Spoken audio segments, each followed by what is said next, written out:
Hello friends, welcome to ambience kitchen. நம்ம கிச்சனில் இன்றைக்கி என்ன பார்க்க போகிறோம்னா கேழ்வரகு சூப் எப்படி பண்ணுறதுன்னு பார்ப்போம். அதுக்கு முன்னாடி நம்ம சேனலை சப்ஸ்கிரைப் பண்ணாதவங்க சப்ஸ்கிரைப் பண்ணிக்கோங்க. அப்படியே பக்கத்தில் இருக்கிற பெல் பட்டனை அமைத்திக்கோங்க.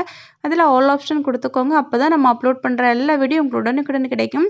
பார்த்தீங்கன்னா வீட்டிலே ஈஸியாக பண்ணக்கூடிய ஒரு அருமையான ஆரோக்கியமான ஒரு ரெசிபி.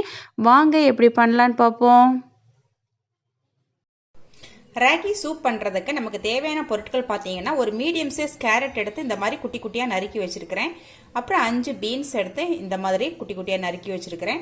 அப்புறம் பார்த்தீங்கன்னா பச்சை மிளகாய் ஒரு நம்பர் இந்த மாதிரி குட்டி குட்டியாக நறுக்குனது. அப்புறம் இஞ்சி ஒரு துண்டு இஞ்சி எடுத்து இந்த மாதிரி குட்டி குட்டியாக நறுக்கி வச்சுருக்கிறேன். அப்புறம் பார்த்தீங்கன்னா ஒரு 3 பல் பூண்டு எடுத்து இந்த மாதிரி குட்டி குட்டியாக நறுக்கி வச்சுருக்கிறேன். அப்புறம் சின்ன வெங்காயம் ஒரு 5 பீஸ் எடுத்து இந்த மாதிரி குட்டி குட்டியாக நறுக்கி வச்சது. அப்புறம் பார்த்தீங்கன்னா cauliflower ஒரு 2 ஃப்ளாரெட் எடுத்து இந்த மாதிரி குட்டி குட்டி பீசஸாக பண்ணி வச்சுருக்கிறேன். அப்புறம் 1 டீஸ்பூன் ஜீரகம், 1 டீஸ்பூன் உப்பு, அரை டீஸ்பூன் மஞ்சள் தூள், அப்புறம் கேழ்வரகு 3 டேபிள் ஸ்பூன். அப்புறம் தாளிக்கிறது பார்த்தீங்கன்னா நல்லெண்ணெய் தான் எடுத்துருக்கிறேன். இப்போ ஒரு மண் சட்டி அடுப்பில் வச்சுருக்கிறேன். அதில் 1 டீஸ்பூன் நல்லெண்ணெய் விட்டுக்கலாம். எண்ணெய் காஞ்சிடுச்சு. இப்போ ஜீரகம் சேர்த்துக்கலாம். ஜீரகம் வெடிச்சிடுச்சு. இப்போ நறுக்கி வச்ச சின்ன வெங்காயம் சேர்த்துக்கலாம். அப்புறமா கிரீன் சில்லி, நறுக்கின பூண்டு, நறுக்கின இஞ்சி சேர்த்து வதக்கிக்கலாம். இன்கிரீடியன்ஸோட லிஸ்ட் வந்து நான் டிஸ்கிரிப்ஷன் பாக்ஸில் கொடுத்துருக்குறேன். 2 நிமிஷம் நல்லா வதக்கிக்கலாம். இப்போ 2 நிமிஷம் ஆயிட்டு மற்ற காய்கள் சேர்த்துக்கலாம். காலிஃப்ளவர், கேரட், அப்புறம் பீன்ஸ் சேர்த்து இதை வதக்கிக்கலாம். இது கூடவே நம்ம எடுத்து வச்ச மஞ்சள், உப்பு 2ஐயும் சேர்த்துக்கலாம். சேர்த்து நல்லா கலந்துக்கலாம். 2 நிமிஷம் வதங்கட்டும்.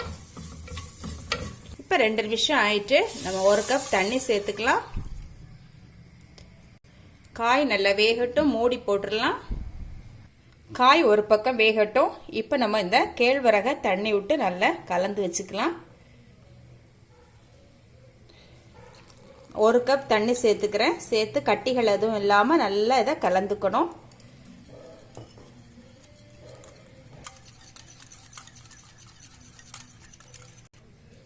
ஓகே, கலந்தாச்சு. இப்போ இதை மாற்றி வச்சுக்கலாம். ஓகே, காய் வேக விட்டு இப்போ 5 நிமிஷம் ஆயிட்டு வெந்தான்னு பார்க்கலாம். ஓகே, நம்ம காய் ரொம்பவே சூப்பராக வெந்திருக்கு. காய் பார்த்தீங்கன்னா இந்த காய் தான் சேர்க்கணும் அப்படின்னு இல்லை. நம்ம ப்ராக்கலி சேர்த்துக்கலாம், அப்புறம் கேப்சிகம் சேர்த்துக்கலாம், அப்புறம் பார்த்தீங்கன்னா பச்சை பட்டாணி சேர்த்துக்கலாம். நம்ம விருப்பம் தான் காய்கள் எல்லாம். இப்போ நான் இது கூட நம்ம கரைச்சி வச்ச கேழ்வரகு சேர்த்துக்கலாம். நல்லா கலந்து விட்டுக்கலாம்.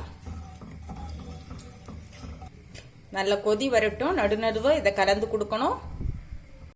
இதில் பார்த்தீங்கன்னா நம்ம எந்த திக்கனிங் ஏஜென்ட்டுமே சேர்த்துக்கல. நம்ம ராகி கொதிச்சு அது வெந்து வரும்போதே நமக்கு நல்லா திக்கனிங்காக இருக்கும்.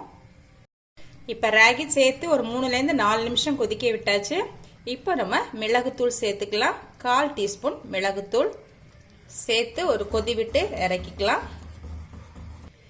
இந்த ஸ்டேஜில் நம்ம உப்பு செக் பண்ணிக்கலாம். செக் பண்ணி தேவைப்பட்டால் போட்டுக்கலாம். இப்போ நான் ஸ்டவ் ஆஃப் பண்ணிக்கிறேன். ரெடி ஆயிடுச்சு. ஓகே ஃப்ரெண்ட்ஸ், இந்த ரெசிபி உங்களுக்கு பிடிச்சிருந்தா ஆம்பியன்ஸ் கிச்சனை சப்ஸ்கிரைப் பண்ணி, லைக் பண்ணி, ஷேர் பண்ணி, கமெண்ட் பண்ணுங்க. மீண்டும் நல்லதொரு ரெசிபியோட உங்களை சந்திக்கிறேன். பாய் பாய்.